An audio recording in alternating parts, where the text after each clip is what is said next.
Hey everyone, welcome back. Hope you're having a fantastic day so far. So a bill that was released this year now has 300 co-sponsors in the House. This bill involves Social Security, and if passed, which right now it has 300 co-sponsors in the House, which means that it will easily pass once voted on, would increase benefits for thousands of Social Security beneficiaries.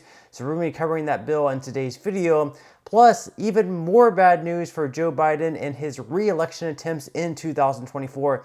We're going to be covering that as well. But before we go ahead and dive into the main content of today's video, if you wouldn't mind helping me out real quickly by just giving this video a like, that just helps out with the good old YouTube algorithm, and also consider subscribing to my channel if you have not already.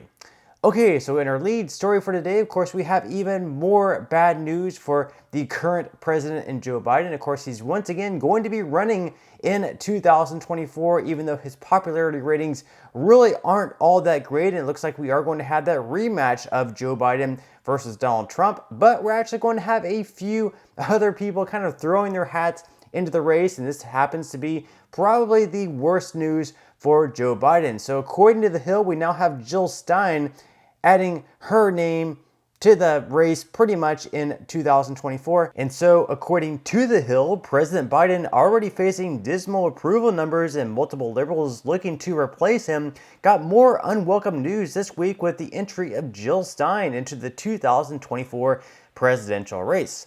Stein, who announced Thursday that she would seek the Green Party nomination for the second time, is considered a fringe and intrusive figure to many Democrats who think she played the part of spoiler to former Secretary of State Hillary Clinton's White House campaign against former President Donald Trump. So, of course, now we have Jill Stein throwing her hat into the race in 2024, and if, she happens to make the ballot or people just write her name in, they're probably going to be writing her name in place of someone like, President Biden. They're probably not going to be writing her name in instead of Donald Trump. They're not going to be changing from Donald Trump to her. They're more than likely going to be changing their vote from someone like Joe Biden to her. So, Joe Biden's potential votes are being stolen from other candidates by throwing their hat into the race and seeming like, more appealing, even though these people have real no chance of winning. Some people may rather vote for someone like Jill Stein than they would for Joe Biden or, of course, Donald Trump, but otherwise they would have voted for Joe Biden. So they're pretty much stealing votes from Joe Biden here. Now, other than Stein, of course, we have the potential of Joe Manchin running for president in 2024. He has not officially thrown his hat into the race, but he's already said that he's not going to be running for re-election in the state of West Virginia for being a U.S. Senator. That was kind of surprising news. Sort of surprising, not all that surprising, because he's kind of backed away from the Democratic Party. It seems like he's pretty much done with politics. And really, he's the only Democrat who could probably win in a deep red state as West Virginia is. I mean, Trump won that state by 30 or more points.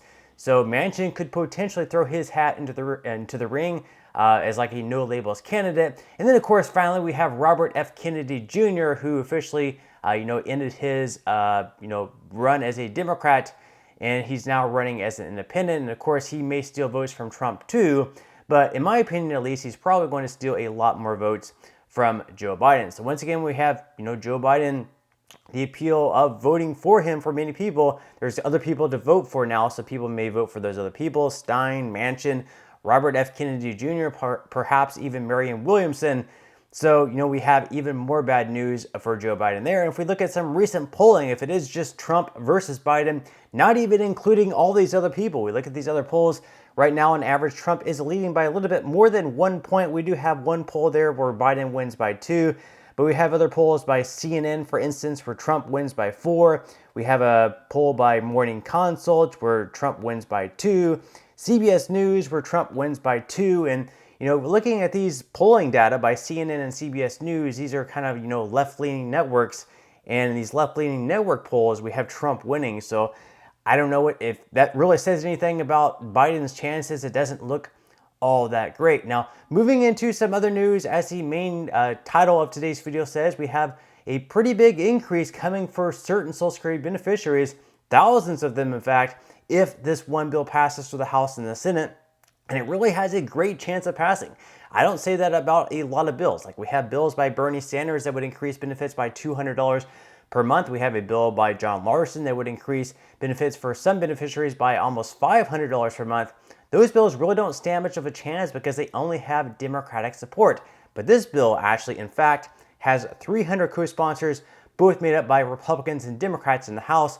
This bill has an extremely good chance of passing, and again, if it does pass, it would increase benefits for thousands of beneficiaries by quite a large margin. So according to CNBC, this is starting out with just a story.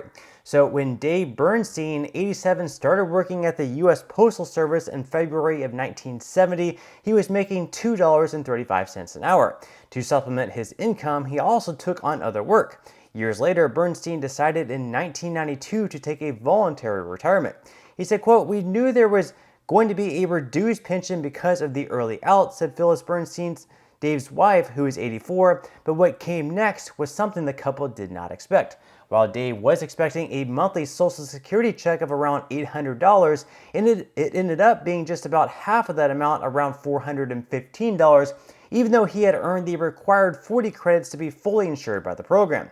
The benefits were adjusted based on the rules for workers who earn both pensions and Social Security benefits. Now his union, the American Postal Workers Union, has endorsed the Social Security Fairness Act, which is a bill proposed in Congress that would repeal the Social Security rules known as the Windfall Elimination Provision, or WEP, and Government Pension Offset, or GPO, that reduces benefits for workers who had positions where they did not pay Social Security taxes, also called non-covered earnings. The legislation has support from other organizations that represent public workers, including teachers, firefighters, and police officers. Now, because of these two rules here, in fact, this family is receiving a huge reduction in their benefits. Instead of receiving, let's say, like $800 per month in Social Security income, instead of that, they're only receiving right around $400.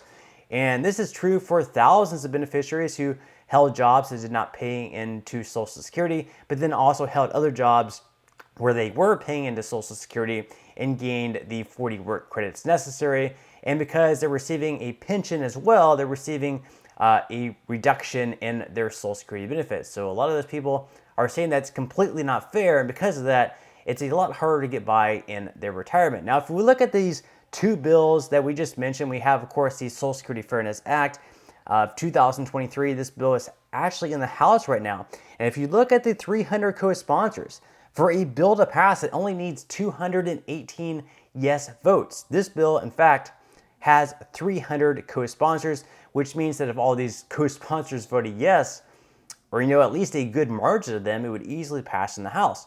And of course, this bill also happens to be in the Senate as well, and right now it does have 49 co-sponsors.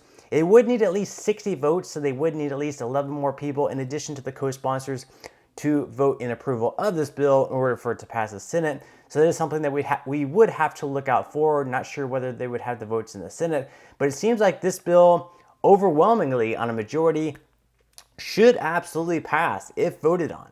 It just needs to be voted on. We'll have to wait and see on that, but it definitely seems like great news for thousands of Social Security beneficiaries potentially to receive a benefit increase of probably $300, $400, $500 plus dollars per month. This would be great news for thousands of Social Security beneficiaries. Let me know in the comment section below whether you think this bill will or should pass.